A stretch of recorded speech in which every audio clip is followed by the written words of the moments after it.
يا أيها النبي إنا أرسلناك شاهدا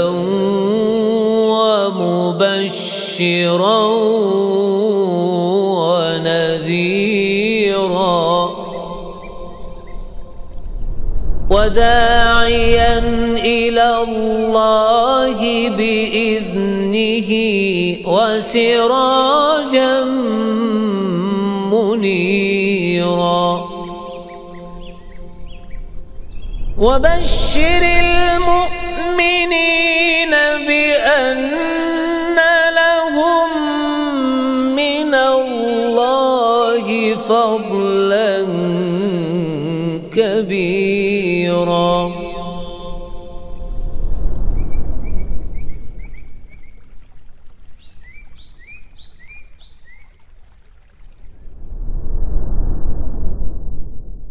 Assalamualaikum warahmatullahi wabarakatuh. Innal hamdalillah nahmaduhu wa nasta'inuhu wa nastaghfiruh wa na'udzu billahi min shururi anfusina wa sayyiati a'malina. May yahdihillahu fala mudilla lahu wa may yudlil fala hadiya lahu. Asyhadu an la ilaha illallah wahdahu la syarika lahu wa asyhadu anna Muhammadan abduhu wa rasuluhu la nabiyya ba'dahu. Amma ba'd. فإن أصدق الحديث كتاب الله وخير الهدي هدي محمد صلى الله عليه وسلم وشر الأمور محدثاتها وكل محدثة بدعة وكل بدعة ضلالة وكل ضلالة في النار. أما بعد.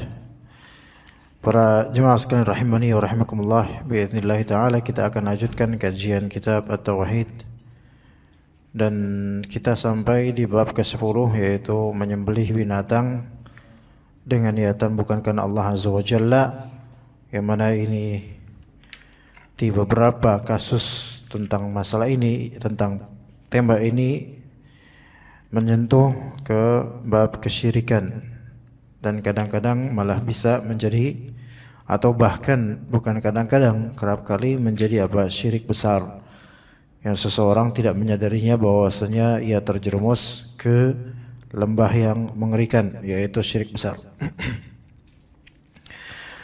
Maka jemaah sekalian rahimani wa rahimakumullah, az-zabh atau penyembelihan terhadap binatang dengan tujuan selain Allah Azza wa Jalla itu pada hakikatnya ada rincian mengenainya. Apakah dia mutlak suatu kesyirikan atau ada yang bisa dianggap bukan syirik. Di kitab ini fokusnya di bagian yang syirik. Namun di sini kita katakan bahwasanya az-zabh li ghairillah, menyembelih binatang kepada selain Allah, ada dua macam. Yang pertama penyembelihan dengan maksud kepada selain Allah, ya, dengan maksud taqarrub dan ta'zim, yaitu mendekatkan diri kepada objek tersebut, seperti kuburan, keramat, wali gaib atau jin tertentu, atau sebagai ta'zim, yang mengagungkannya, seperti raja, menyembelih di depan raja dengan maksud pengagungan terhadap raja. Maka ini termasuk dalam syirik besar yang mengeluarkan pelakunya dari Islam.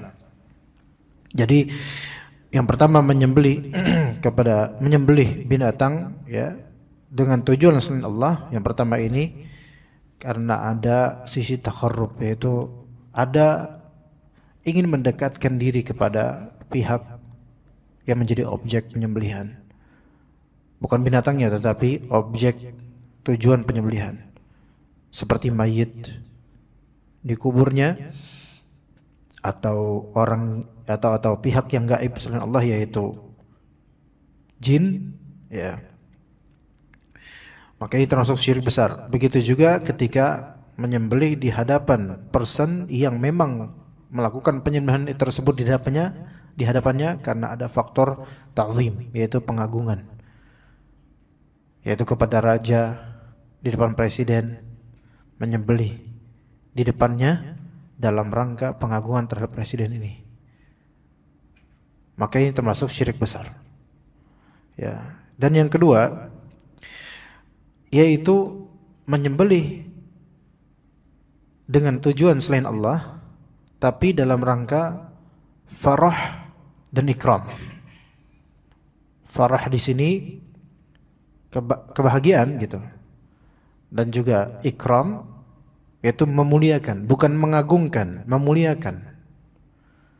Maka ini bukan termasuk syirik. Melainkan ini perkara biasa, adat, kebiasaan manusia, dan ini mubah, boleh. Jadi bedakan. Penyembelihan binatang dengan tujuan selain Allah ada dua macam. Macam yang pertama yang syirik, dan macam yang kedua yang bukan syirik, yaitu tradisi, dan itu boleh. Yang pertama syirik yaitu ketika memang itu penyembelihan ada maksud taqarrub, mendekatkan diri kepada objek tersebut. Seperti apa tadi? Mayat di kuburan, wali fulan, kemudian jin. Ya. Atau ada sisi ta'zim, pengagungan terhadapnya, baik terhadap jin atau terhadap raja, maka ini termasuk syirik besar. Adapun kalau yang kedua bukan termasuk syirik melainkan boleh, yaitu tidak ada sisi taqarrub kepadanya, tidak ada sisi ta'zim kepadanya. Tetapi dalam hal karena senang aja, karena pengen berbagi, atau karena pengen memuliakan, maka ini enggak masalah. Misal memuliakan tamu. Nabi Ibrahim alaihissalam ketika beberapa malaikat mewujudkan diri seperti manusia bertamu kepada Nabi SAW, kepada Nabi Ibrahim alaihissalam, maka kemudian Nabi Ibrahim alaihissalam menyembelih binatang, yaitu menyembelih kambing atau domba. Demi apa? Untuk memuliakan tamu-tamu ini supaya makan hasil sembelihannya. Maka ikramud duyuf, memuliakan tamu, kita boleh menyembelih ayam untuk mereka makan. Dan juga penyembelihan dengan tujuan ekonomi misalnya, itu untuk dijual, maka ini enggak masalah sama sekali. Kan tujuannya ekonomi, enggak masalah. Ya, menyembelih untuk berbagi itu juga enggak masalah. Ya. Padahal tujuannya apa? Tujuannya cuma buat ngasih doang, bukan karena Allah. Tujuannya cuma memuliakan tamu doang supaya dimakan, bukan karena Allah. Adapun menyembelih karena Allah Ta'ala, maka itu harus murni, memang tujuannya intinya memang harus berupa penyembelihan yang bersifat ibadah. Adapun menyembelih untuk makan, ini pada asalnya bukan ibadah. Karena tidak ada taqarrub, tidak ada pengorbanan dan mendekatkan diri kepada siapapun. Hanya untuk memuliakan tamu saja, hanya untuk makan. Ya. Adapun kalau ada sisi taqarrub, yaitu menghambakan diri, mendekatkan diri kepada pihak lawan atau objek, ya, maka ini hanya untuk Allah Azza wa Jalla. Misalnya berkurban di Idul Adha, maka itu hanya untuk Allah Azza wa Jalla niatannya, dan bukan sebagai seremonial tradisional belaka, bukan. Memang nanti ujung-ujungnya akan dimakan bersama, iya, tetapi sebenarnya bukan itu tujuan niatan kita, melainkan itu kelaziman dari adanya penyembelihan.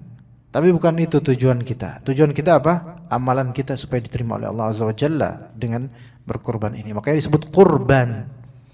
Kurban dari kata qaf, ra, ba, dekat. Artinya taqarrub ilallah, mendekatkan diri kepada Allah. Ya, begitu.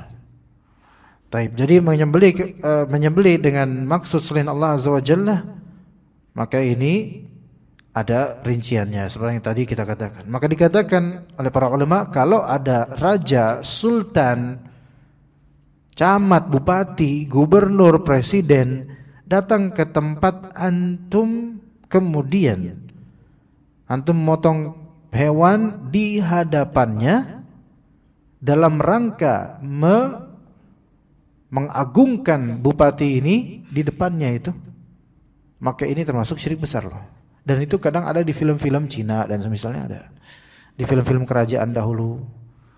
Lebih ngerinya yang disembelih bukan binatang, orang yang disembelih kadang-kadang. Nah, ini lebih buruk lagi. Karena pengagungan terhadap siapa? Pihak tersebut, bupati tersebut atau gubernur tersebut. Adapun kalau misalnya gubernur mau datang, Pak Camat mau datang, terus kita masak-masak dan menyembelih kambing supaya makan, ini beda. Ini artinya ikramud dhaif, yaitu memuliakan tamu, dan ini masuk pada adat yang diperbolehkan dalam Islam, bahkan dicontohkan juga bahkan dalam Islam, bahkan bisa menjadi ibadah kalau itu kita niatkan lillahi ta'ala. Karena hal yang mubah ketika diniatkan lillahi ta'ala maka akan menjadi ibadah. Oke. Baik. Firman Allah Subhanahu wa taala di surat Al-An'am ayat 162, 163. Qul inna salati wa nusuki wa mahyaya wa mamati lillahi rabbil alamin. La syarika lahu wa bidzalika umirtu wa ana awwalul muslimin. Katakanlah sesungguhnya salatku. Salat ini mencakup apa? Mencakup salat yang kita kenal, juga mencakup salat yang dimaknai doa.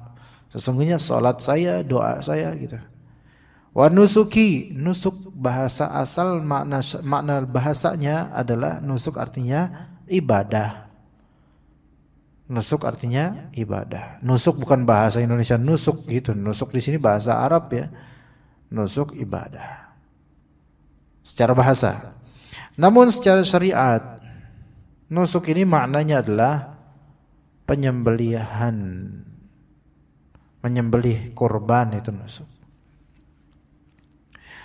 Jadi salat secara bahasa maknanya doa. Tapi secara syariat maknanya adalah gerakan atau ucapan yang kita tahu dari salat itu salat. Dan itu masuk semua, baik doa, baik salat kita itu hanya untuk Allah. Kemudian nusuk di sini ibadah, bisa makna ibadah secara bahasa, bisa juga maknanya nyembelih korban. Dan mengorbankan sesuatu dengan penyembelihan itu hanya untuk Allah saja. Adapun mengorbankan sesuatu dengan penyembelihan untuk selain Allah, maka ini syirik besar. Kenapa? Karena penyembelihan ketika itu suatu taqarrub dan qurban, maka takhususnya hanya untuk Allah, lillahi rabbil alamin, kata Allah di sini.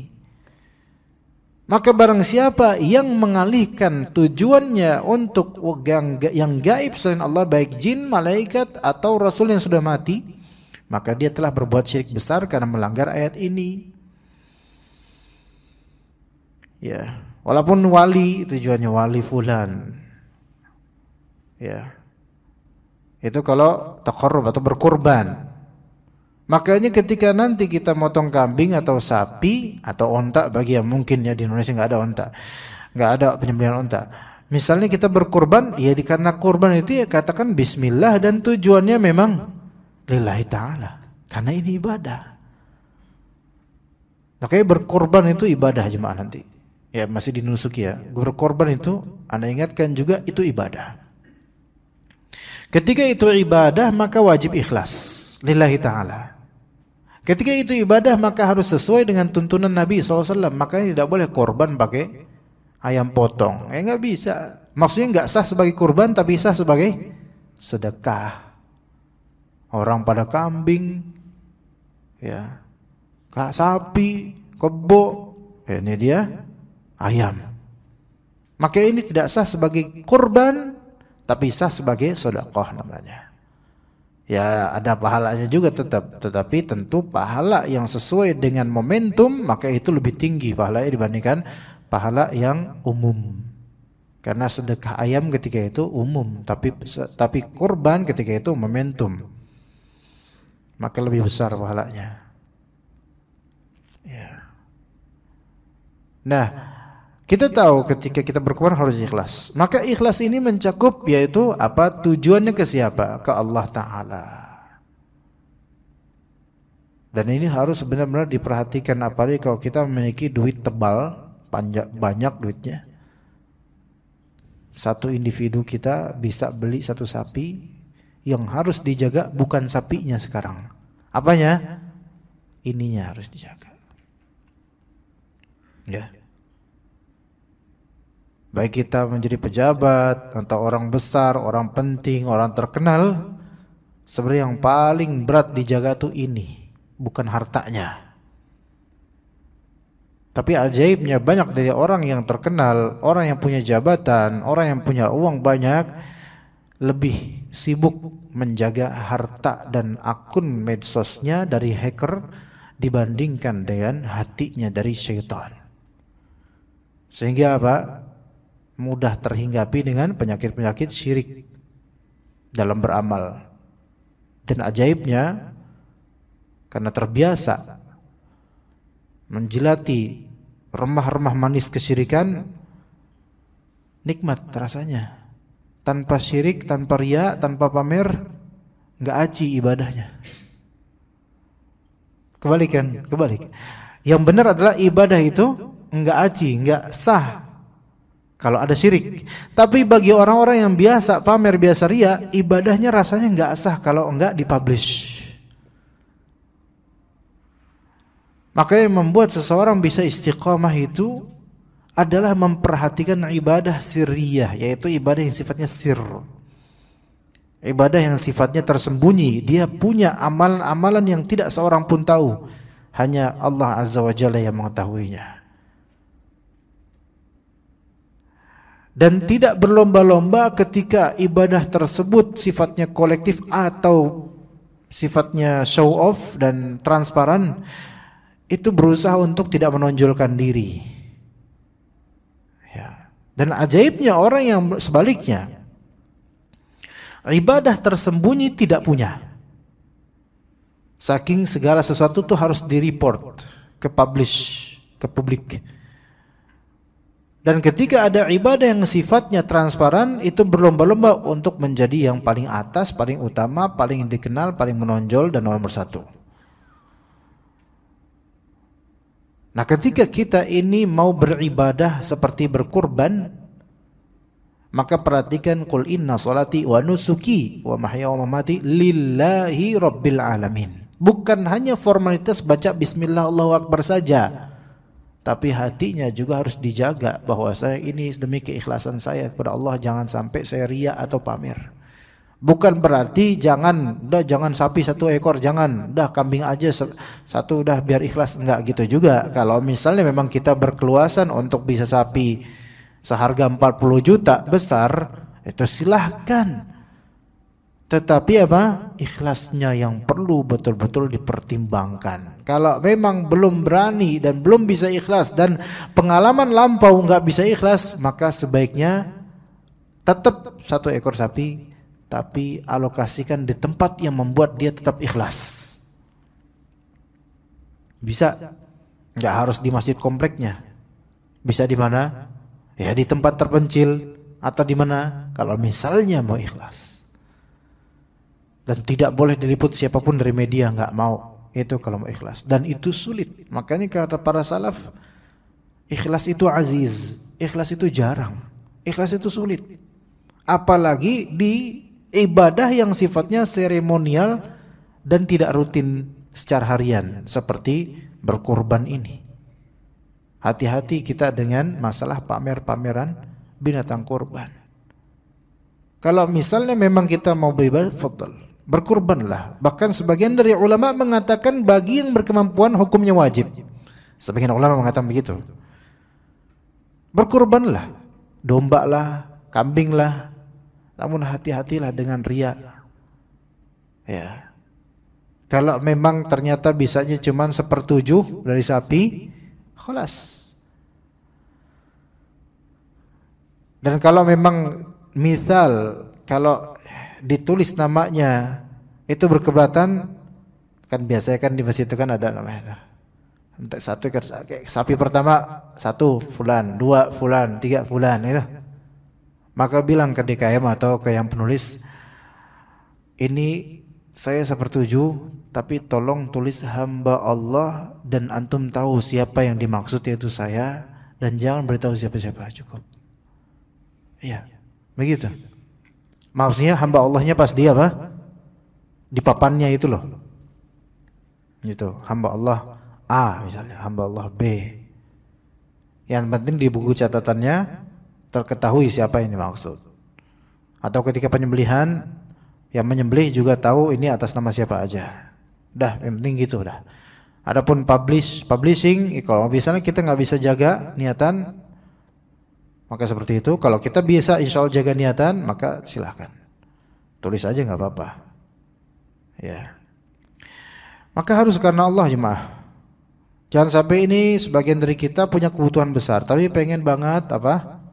Pengen banget ibadah untuk menyembelih atau punya hewan kurban. Karena apa? Karena nggak enak. Kalau misalnya saya nggak nyembelih tahun ini, apa kata orang? Nah, mulai itu. Kadang jebakan setan juga. Setiap tahun nih di masjid saya selalu ada nama saya. Saya selalu ada nyembelih satu lah minimal. Tapi tahun ini lagi jeblok nih ekonomi. Kalau saya enggak kurban, apa kata DKM? Mulai setan membisiki di hal itu. Ya kalau dia kurban silahkan berjuanglah. Tetapi ini pertanyaan yang menunjukkan jebakan setan itu lembut sekali jemaah sekalian. Apa kata DKM? Apa kata orang? Saya kan tokoh, saya kan kerja di Office X, saya kan direktur, masa saya, ya akhi antum nggak perlu bertanya-tanya seperti itu.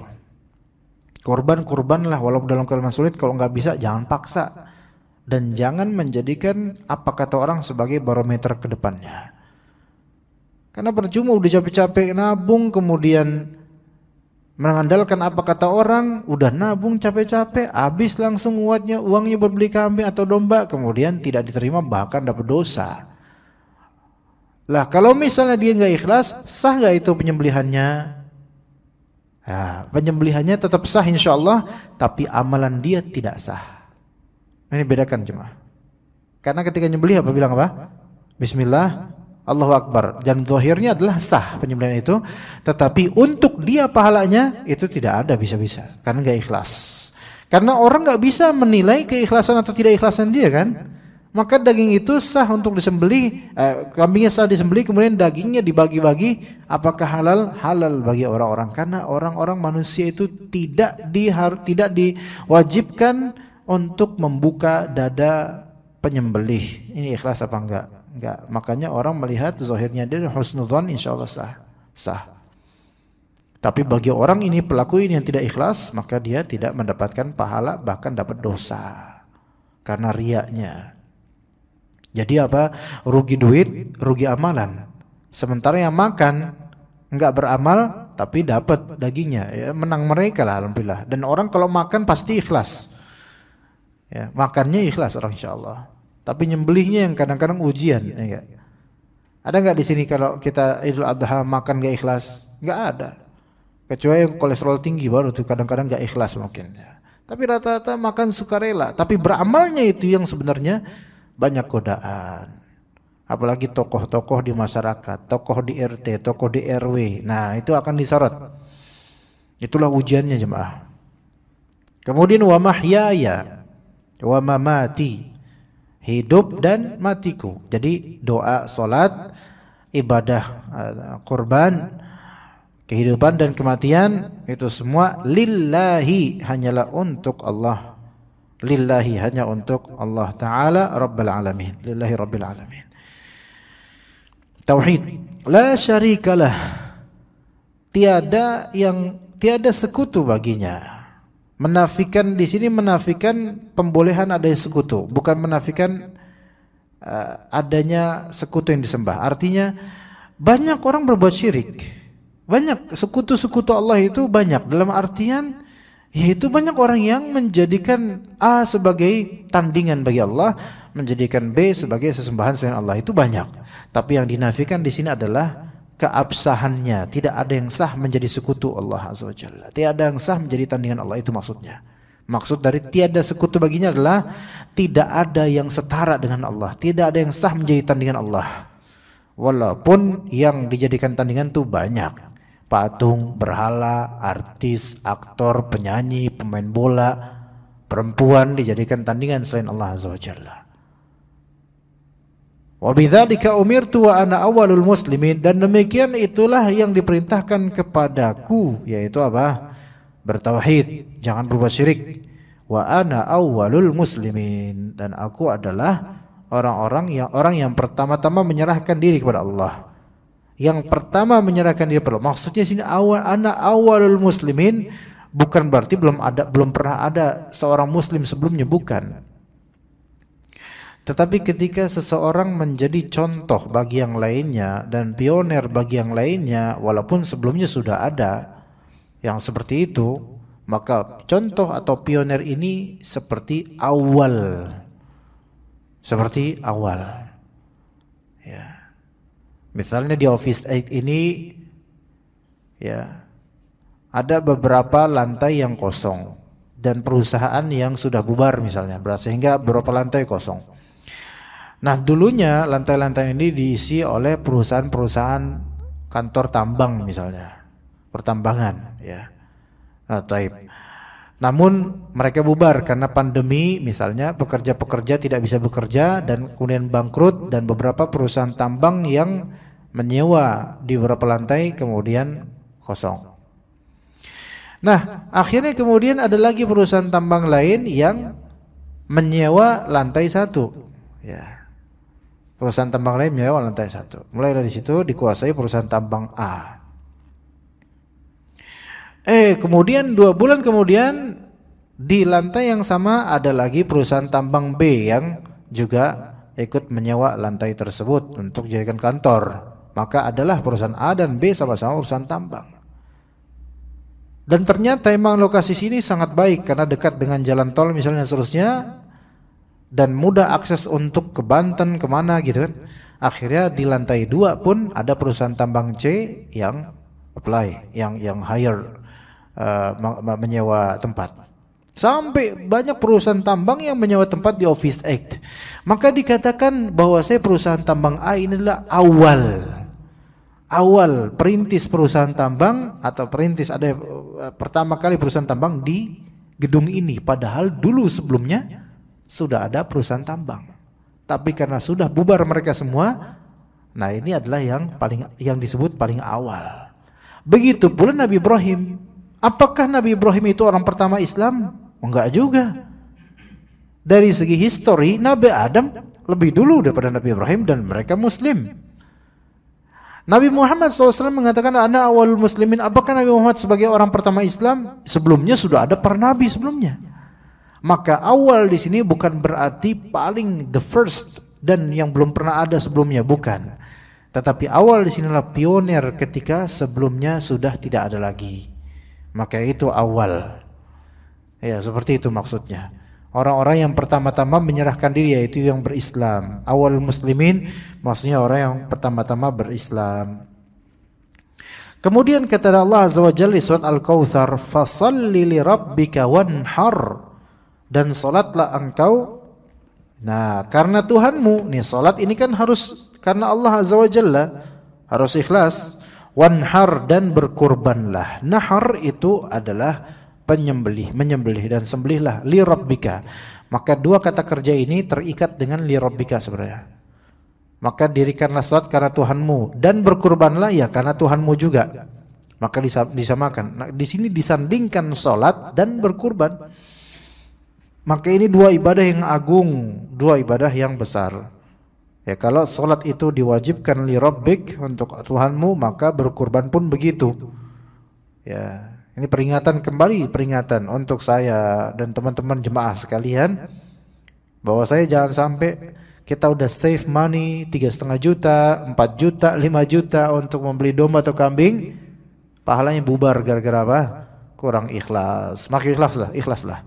Namun perlu diperhatikan juga sementara, yang paling berhak terhadap hewan kurban kita tersebut adalah diri kita yang menentukan, gitu loh.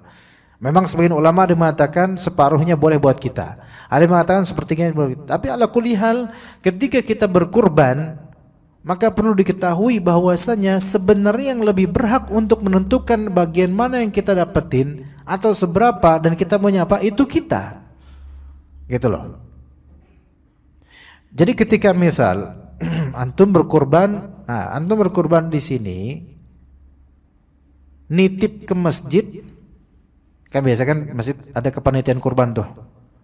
Nitip ke masjid atau nitip ke, bukan begal, apa namanya? Begal sih sebenarnya. Jagal, tukang jagal kok begal. Tukang jagal atau antum secara independen di depan rumah. Ya. Kalau misalnya antum secara independen di depan rumah, antum sendiri yang sembelih atau ada tim atau ada sewaan, itu juga diperhatikan. Ya misalnya antum udah jerak dah mau di masjid dikorupsi terus sama masjid misalnya. Ya dan itu berapa DKM itu kayak gitu ya. Giliran usus diaur-aurin tapi giliran daging disimpen-simpen. Nah, itu ada DKM kayak gitu ada. Semoga Allah jauhkan DKM sini dan DKM mana dan teman-teman kita dari hal seperti itu cuma. Nah, tapi bukan sini loh, Anda mau ngomong sini. Di sini nggak ada kan? Iya. Takutnya nuduh sini, besok-besok Kamis besok ganti ustadz lagi. Nah, kalau misalnya kita independen sendiri, menyembelih sendiri, lah itu nggak masalah. Kalau antum bisa, fadhol dan mudah sebenarnya gitu loh. Mudah sebenarnya. Cuman kalau sendirian kan kadang-kadang progresnya agak susah tuh, ngulitin ini dulu semuanya sebelah sendiri. Lama. Oke lah kita nyewa orang satu orang. Ya memang dia udah biasa untuk menyembelih dan ngulitin biasa. Dan motong-motongnya juga bagus, perlengkapannya ada.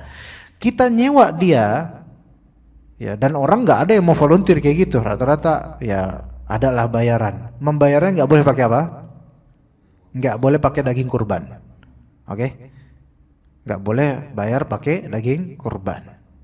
Kan dia disewa ya. Dan kenapa nggak boleh pakai daging kurban? Karena daging kurban ini sebenarnya ketika kayak wakaf gitu, kayak lillahi ta'ala gitu loh. Ini bukan komoditi dagang, maka nggak boleh dagingnya untuk dijadikan barteran dagangan. Ya oke. Jadi pakai apa? Ya pakai apa kayak gitu, uang kalau bisa. Ya uang biasanya. Bayar 200 berapa 150 misalnya.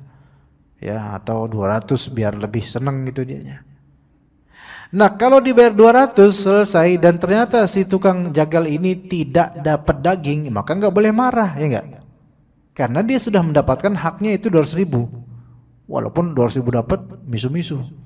Pelit banget. Loh kok pelit? Kan udah kasih 200 loh. Standarnya kan 150 Pak. Iya sih, tapi saya masa nggak dapat daging gitu. Ya. Tapi kadang-kadang ada tukang jagal yang ngambil daging duluan.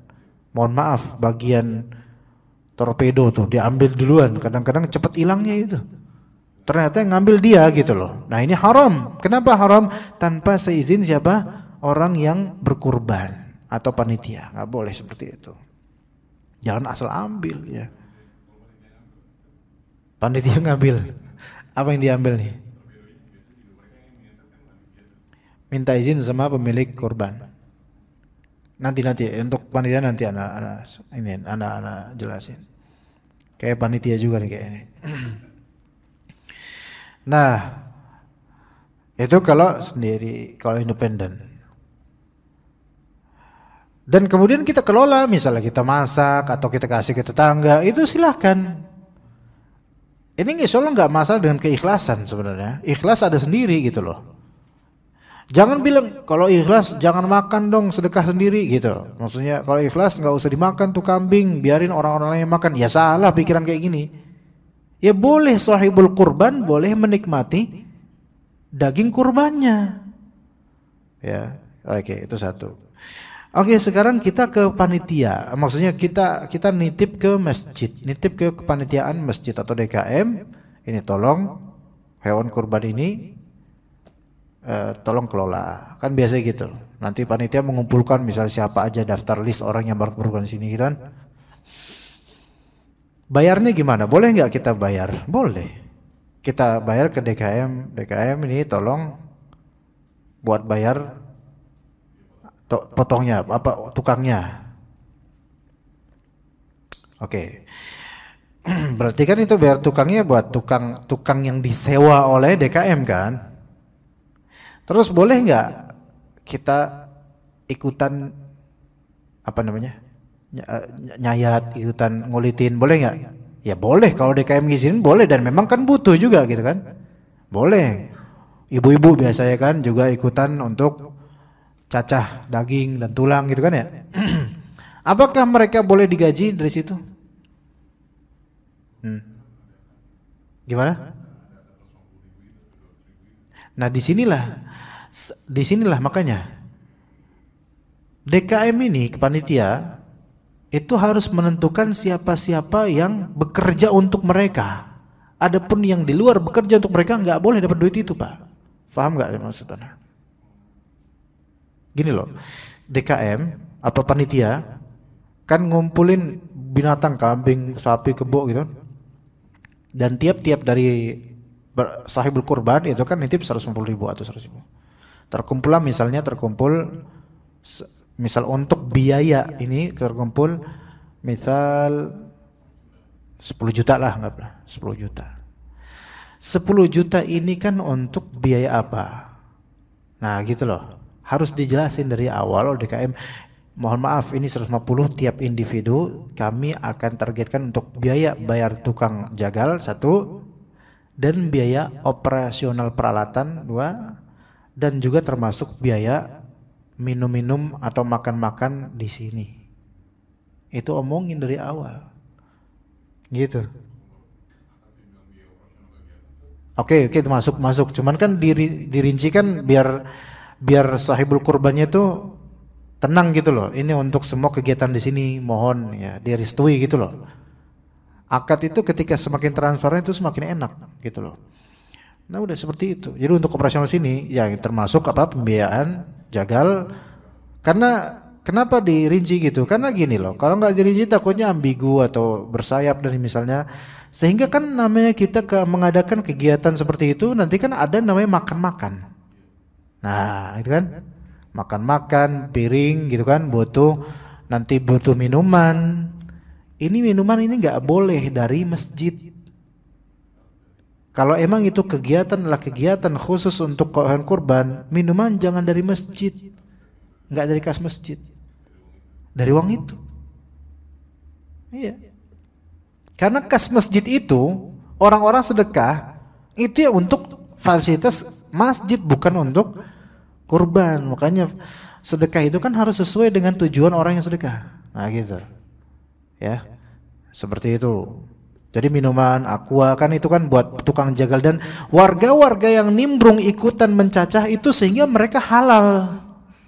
Kenapa? Walaupun mereka bukan panitia resmi, tetapi mereka itu sudah diridhoi oleh sahibul kurban, pembayar 150.000. Siapapun yang berjasa untuk ini silahkan makan minum di situ. Gitu jemaah. Iya, begitu. Oke. Nah, itu panitia. Nah, kemudian tentang hewan kurbannya.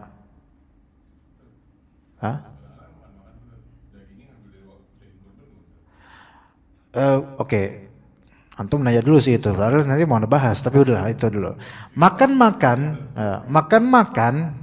ketika itu eksklusif hanya untuk panitia nggak boleh.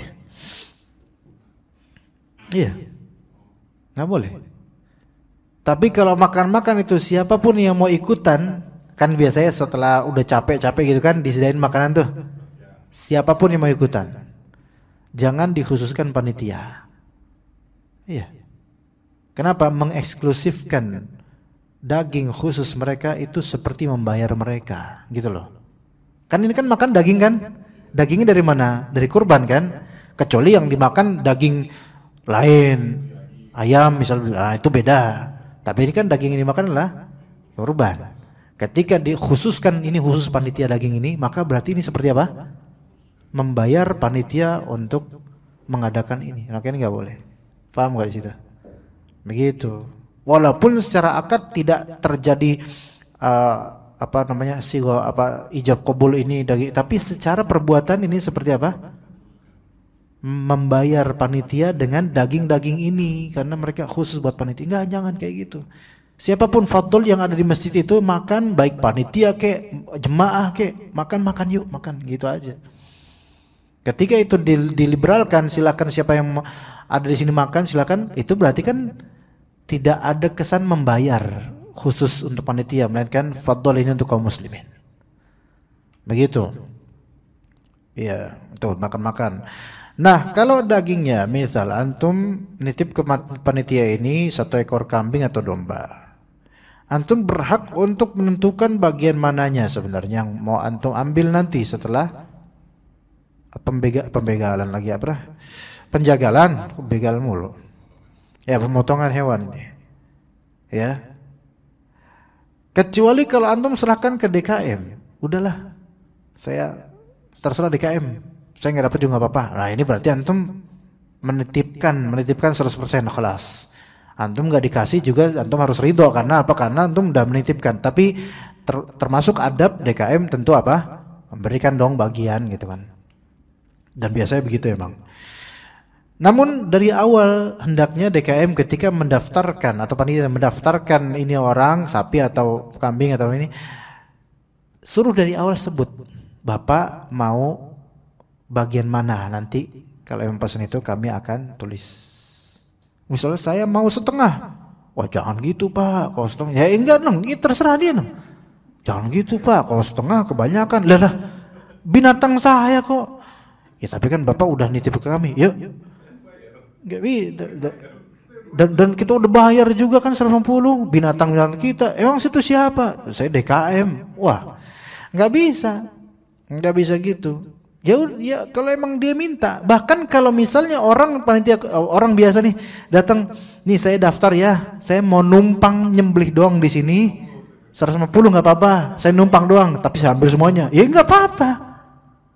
Balikin ke orangnya karena dia sahibul kurban gitu loh. Urusan dia mau bagi-bagi sini silahkan. Cuman kadang DKM juga kan kalau ada kayak gitu bakal ribut Pak. Ribet soalnya kalau misalnya ada orang cuman daftar doang nanti diambil lagi ribut nanti ribet dan ribut.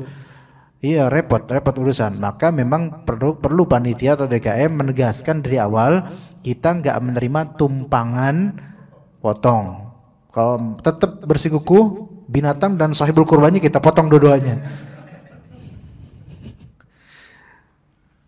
Ya itu wajar kalau DKM nggak menerima gitu wajar karena ya sebagai panitia pasti ribet Pak, ribet kalau mau kayak gitu.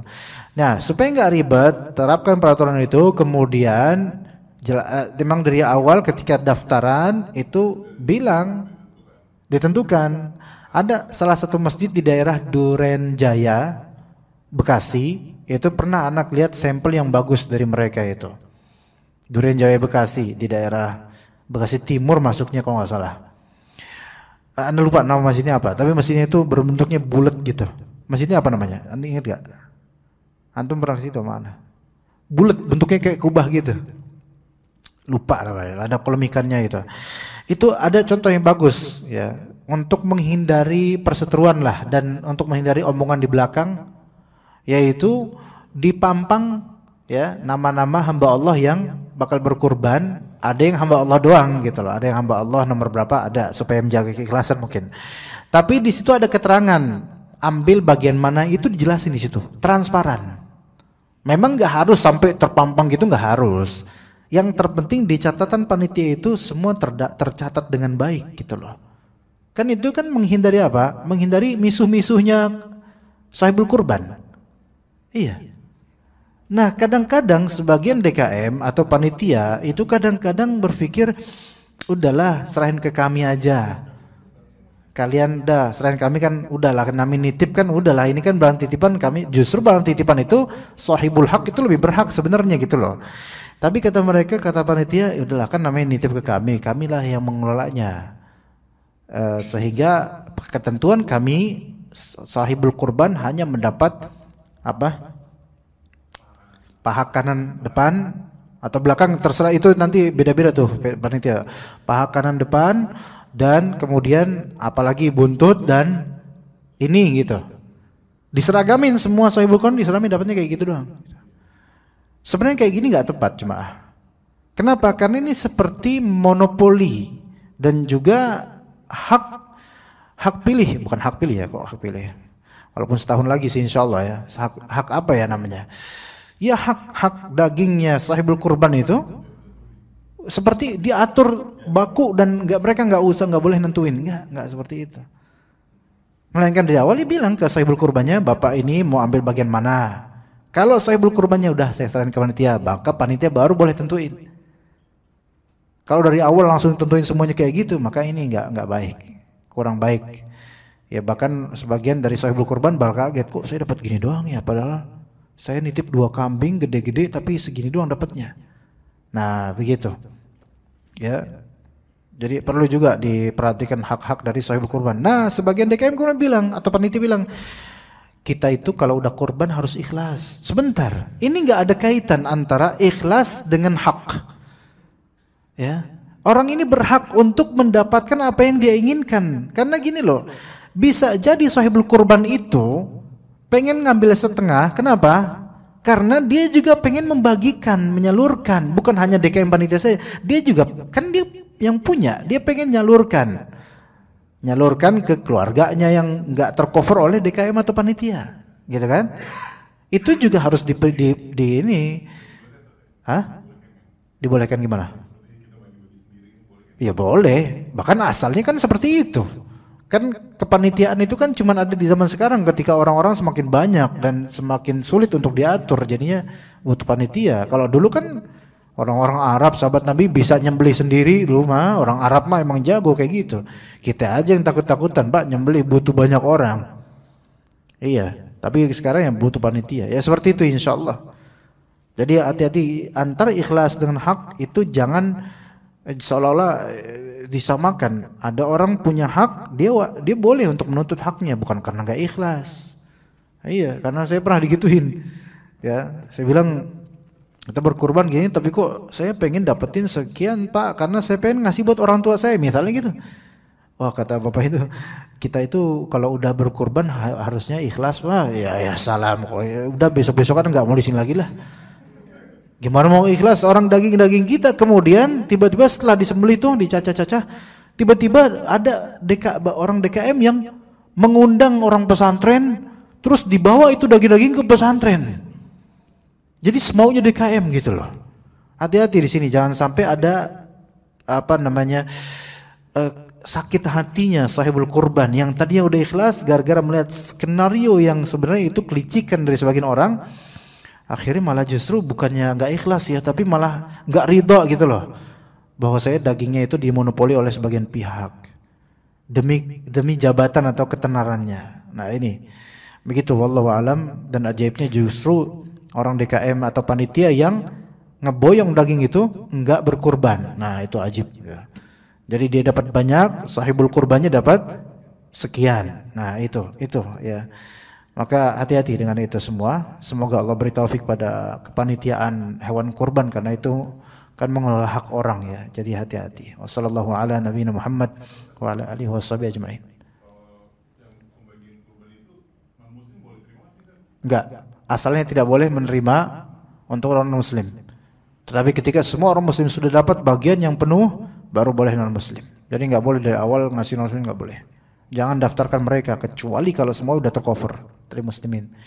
Insyaallah pekan depan kita kajian fikih, tapi insyaallah dari Sunan Abi Dawud insyaallah kita kajian fikih, tapi bukan fikih kurban. Ya subhanakallahumma bihamdika asyhadu an la ilaha illa anta astaghfiruka wa atubu ilaik. Assalamualaikum warahmatullahi wabarakatuh.